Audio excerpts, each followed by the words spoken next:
What if I told you that the vampires in Stephen King's Salem's Lot weren't just pulled from his imagination?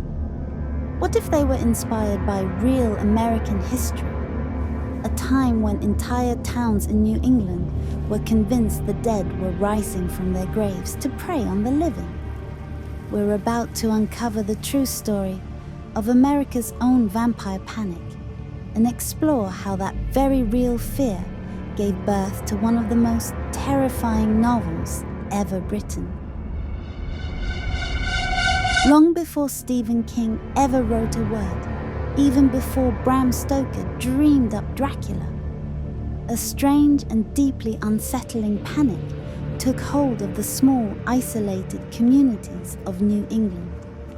Throughout the 18th and 19th centuries, people in rural Rhode Island, Connecticut, and Vermont became convinced they were being hunted by vampires. But this wasn't a monster from a storybook. This was a terror born from a grim, everyday reality, a devastating disease we now call tuberculosis. Back then, they called it consumption, a name that perfectly captured its horrifying effects. Victims would just waste away, growing pale and skeletal as if their bodies were being eaten from the inside out.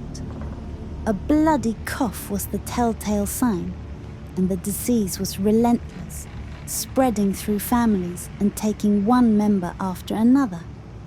In an age before anyone understood germ theory, these terrified communities reached for a different explanation. They found one in folklore. They came to believe that the first family member to die from consumption wasn't really at peace.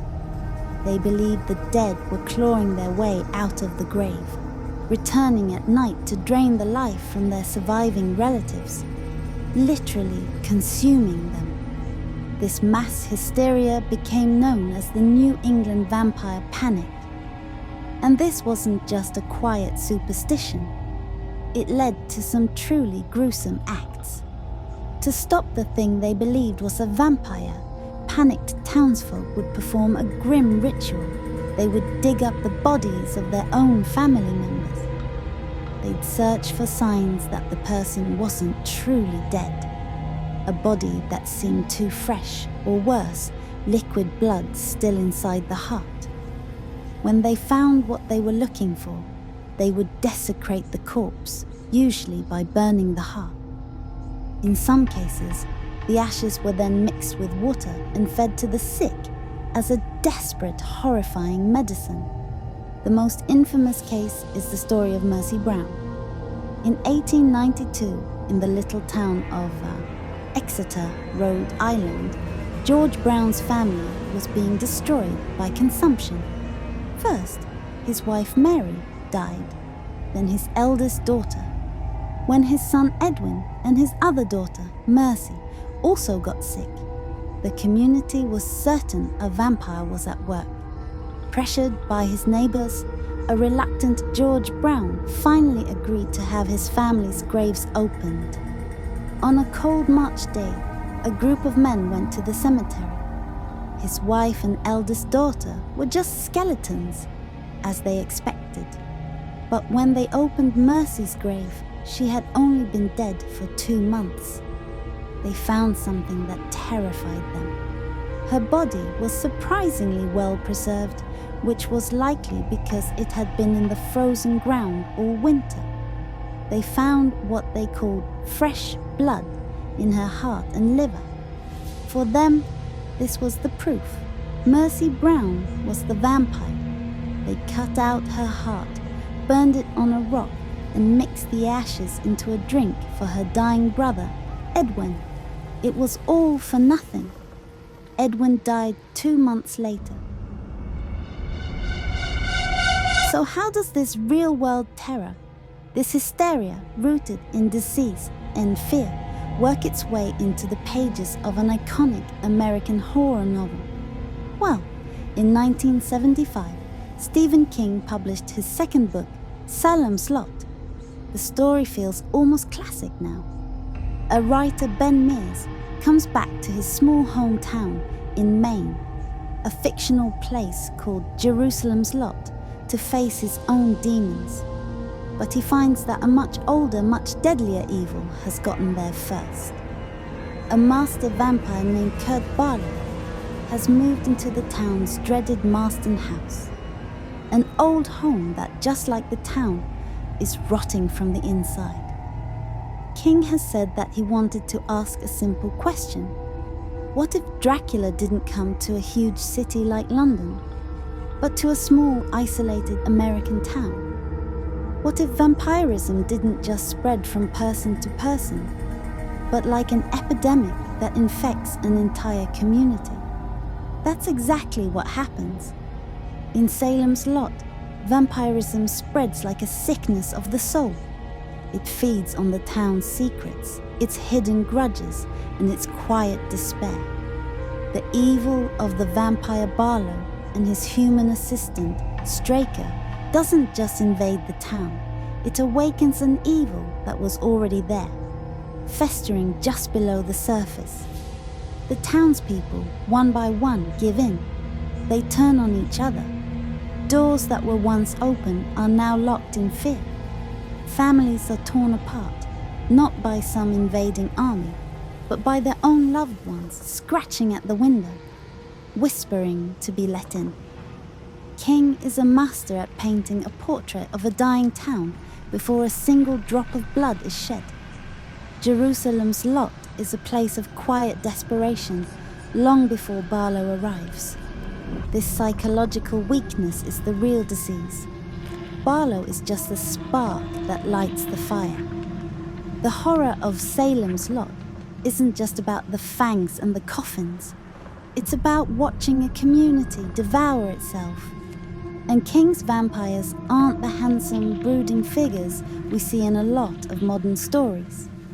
They are grotesque monsters, corpses reanimated by a terrible force, clawing their way out of the earth. They are much closer to the ghoulish creatures from folklore, the very same kind of creature the people of New England once feared.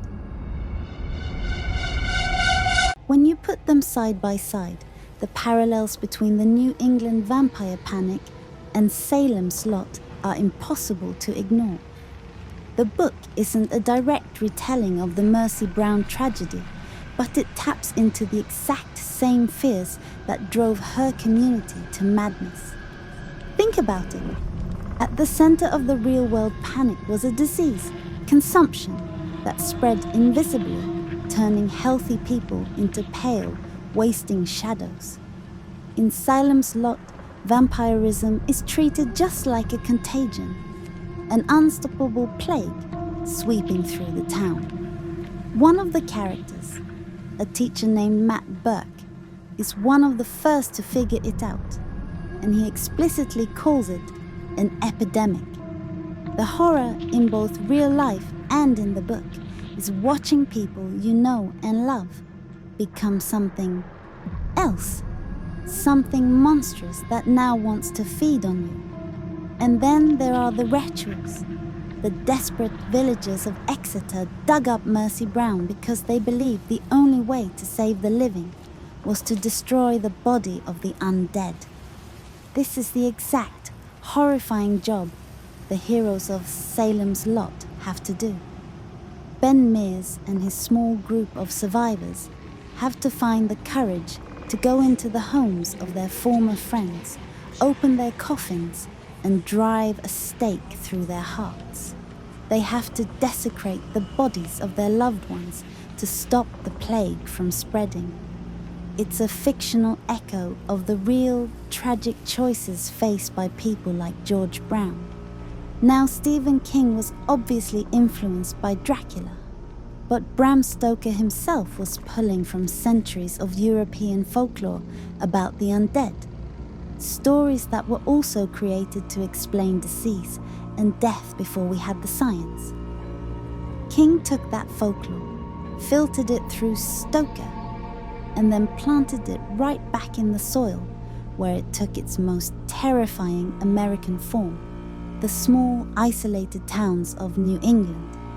He grounded the Gothic horror of a European castle in the very real, documented folk horror of his own backyard. The Marston House, sitting on the hill overlooking the town, is the story's dark heart. It's a place of corruption that magnifies all the town's secrets, even before the vampire arrives. This is a perfect mirror for how the historical panics didn't just appear out of thin air. They erupted in isolated communities that were already struggling, places where fear and superstition could easily take root and grow. So, while the vampires of Salem's Lot might be fiction, the fear that brings them to life is terrifyingly real. The reason that novel still gets under our skin isn't just because of the fangs or the things hiding in the dark. It's because the story is connected to a genuine, historical American panic. It taps into that deep, primal fear that the greatest threat isn't some monster from a faraway land, but something that comes from within our own communities, our own homes, maybe even from the people we love the most. The New England vampire panic shows us how, when faced with something we can't explain, we will invent monsters to make sense of our fear. Stephen King took that historical truth and forged it into a modern myth, reminding us that the stories that scare us the most are the ones with a whisper of truth, born from the darkest corners of our own history. What other real-life events do you think inspired famous horror stories? Let me know what you think in the comments. And if you enjoyed this trip into the dark, don't forget to like this video and subscribe for more deep dives into the history of horror.